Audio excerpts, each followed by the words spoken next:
सुप्रभात मेरे प्यारे बच्चों। तो चलिए आज मैं आप लोगों के बीच फिर से आ गई हूँ हिंदी व्याकरण को पढ़ाने के लिए और न्यू टॉपिक लेके आई हूँ। आशा करती हूँ कि आप लोगों को लास्ट जो मैंने 4 क्लासेस लिए थे बहुत सारे बच्चे और बड़े भी फॉलो किए होंगे और मुझे आप लोगों की तरफ से मोटिवेशन तभी मिलेगा जब आप मेरे चैनल को सब्सक्राइब करेंगे और लाइक करेंगे। और अगर ज़्यादा से ज़्यादा लोग मेरे चैनल को सब्सक्राइब और लाइक करेंगे तो मुझे एक अच्छा मोटिवेशन मिलेगा, तो मैं आप लोगों के बीच हिंदी व्याकरण से रिलेटेड नई से नई अच्छी जो आप लोगों के लिए यूज़फुल होगी वो मैं वीडियो आप लोगों के बीच लेकर आऊँगी।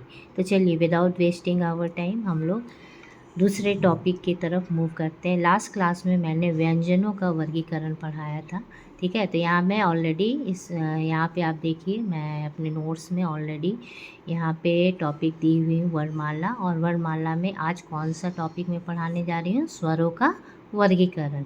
तो स्वरों को कितने भागों में बांटा गया है और किस बेसिस पे बांटा गया है, ये सारी चीज़ें हम लोग पढ़ेंगे। तो चलिए स्टार्ट करते हैं, ठीक है।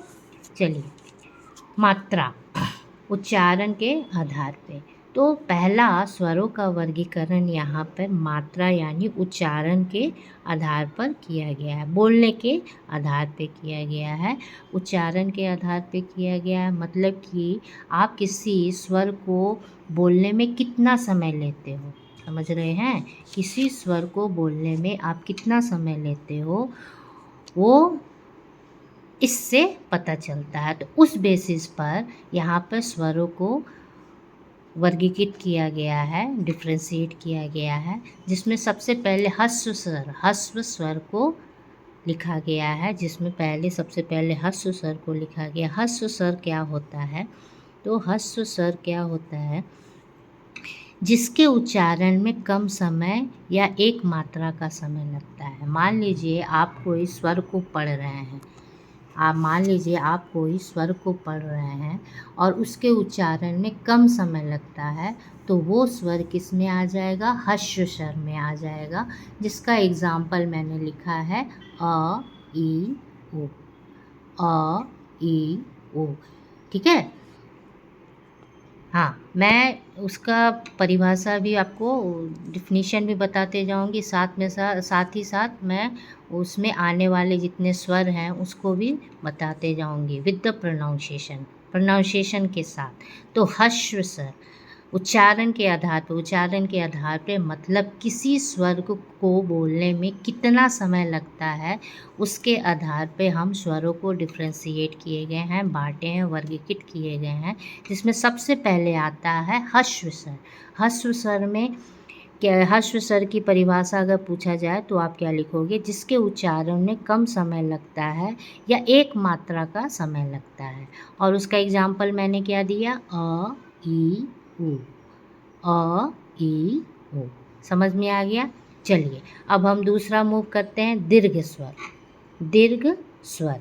तो दीर्घ स्वर क्या होता है, तो यहाँ पे मैंने दीर्घ स्वर का परिभाषा लिखा हुआ है, जिसके उच्चारण में ह्रस्व स्वर से अधिक समय या दो मात्रा का समय लगता है। मतलब अगर आप ह्रस्व स्वर से कंपेयर करें तो दीर्घ स्वर को बोलने में, जो स्वर इसमें आते हैं उसको बोलने में अगर ह्रस्व स्वर से कंपेयर किया जाए तो यहाँ पे समय ज़्यादा लगता है। तो यहाँ पे एग्जाम्पल के तौर पे हम किसको ले सकते हैं, एग्जाम्पल आ जाएगा आ ई उ ए ओ औ।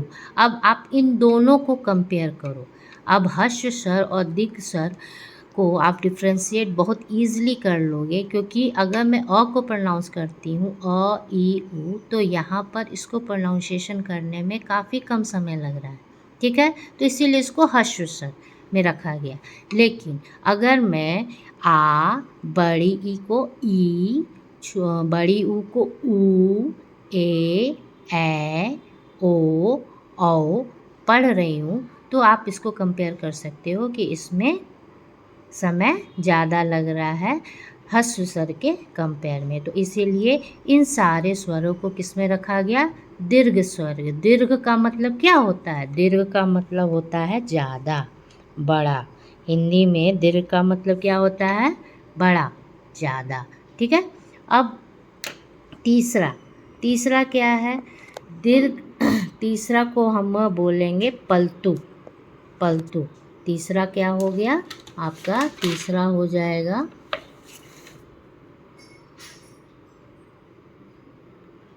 पलतू स्वर।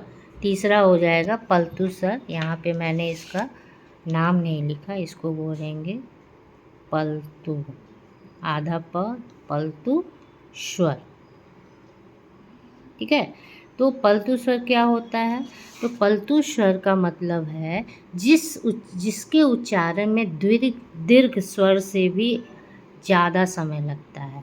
ठीक है। जिसके उच्चारण में दीर्घ स्वर से भी ज़्यादा समय लगता है उसको क्या बोलते हैं? पलतू स्वर। ठीक है।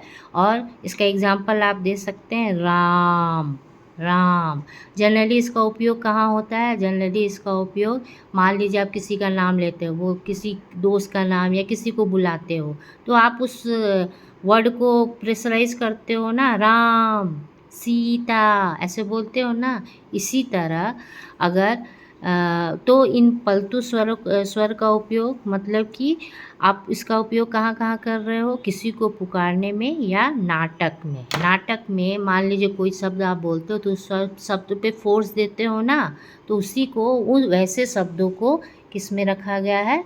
पलतू स्वर में। तो यहाँ पे आप ओवरव्यू देखिए कि स्वरों का वर्गीकरण हम उच्चारण के आधार पर अगर हम करते हैं, मतलब कि किसी स्वर को बोलने में हमें कितना समय लगता है, अगर उसके आधार पर करते हैं तो यहाँ पे तीन भाग में बांटा गया। एक पहला ह्रस्व, दूसरा दीर्घ, तीसरा पलतू स्वर। तो ह्रस्व स्वर मतलब जिसके उच्चारण में कम समय या एक मात्रा का समय लग रहा है, जिसमें मैंने एग्जाम्पल दे दिया अ, ई, उ। दीर्घ स्वर, दीर्घ का मतलब क्या होता है? बड़ा, ज़्यादा। तो जिसके उच्चारण में ह्रस्व स्वर से अधिक समय या 2 मात्रा का समय लगता है उसको क्या बोले हैं? दीर्घ स्वर। जिसमें आ, ई, उ, ए, ओ, औ। पलतू स्वर जिसके उच्चारण में दीर्घ स्वर से भी अधिक समय लगता है, जैसे राम। तो पलतू स्वर जनरली कहाँ कहाँ इसका उपयोग होता है? किसी को पुकारने में या नाटक के संवादों में। तो ये पहला मतलब ऑन द बेसिस ऑफ उच्चारण के आधार पे, मतलब किसी स्वर को बोलने में कितना समय आप लगा रहे हो उसके आधार पर हम स्वरों को यहाँ पे 3 भागों में बांटे हैं। ठीक है।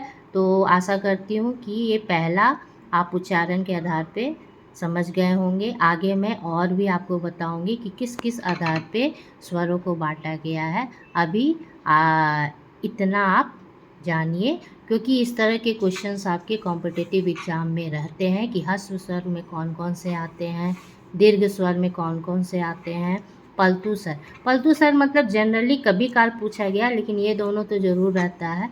और इसका जनरली उपयोग, इन दोनों का जनरली उपयोग जब आप संधि विच्छेद करोगे ना, तो इसमें इसका उपयोग होता है। इसीलिए मैं ग्रामर के व्याकरण का बड़ा टॉपिक लेने के पहले मैं कोशिश कर रही हूँ कि पहले आप लोगों को पूरी बेसिक चीज़ वर्णमाला पे पकड़ करवा दूँ, जिससे कि आपको ग्रामर का, व्याकरण का बड़ा टॉपिक ईजिली समझ में आए। धन्यवाद। और मैं चाहूँगी कि आप मेरे चैनल को सब्सक्राइब करिए और लाइक करिए और मुझे मोटिवेट करिए कि मैं आप लोगों के लिए हिंदी व्याकरण से रिलेटेड अच्छे से अच्छे टॉपिक बना सकूं। Thank you. धन्यवाद।